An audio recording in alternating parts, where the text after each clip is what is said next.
Welcome to Not Milk Never Milk. Subscribe if you're lactose intolerant.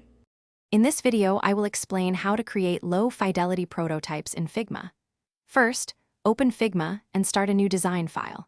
You'll want to use simple shapes like rectangles and circles to represent your user interface elements. The goal here is to focus on the fundamental layout and user flow, not on intricate visual details. This approach helps you quickly visualize and test your ideas without getting bogged down in aesthetics too early in the process. Once you have your basic screens laid out, it's time to connect them. Draw simple lines or arrows to show how users will navigate from one screen to another. Grouping related elements is crucial for keeping your design organized and easy to understand. Remember to use text labels only when absolutely necessary to clarify the purpose of a component or an action.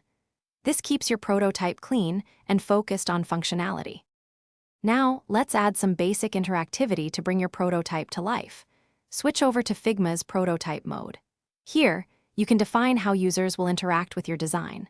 Set up simple triggers like on click or on drag to simulate user actions. For transitions between screens, choose options like Instant or Smart Animate to create a smooth and understandable flow. This step allows you to test the user journey effectively. The final, crucial step is testing your low-fidelity prototype. Present it to potential users to gather valuable feedback on the overall flow and usability. Their insights are incredibly important for identifying any pain points or areas for improvement. Based on this feedback, iterate on your design, making necessary adjustments to enhance the user experience. This iterative process ensures your final product is user-friendly and effective. And speaking of fresh, check the description for a link to Little Tree's Black Ice and other great deals.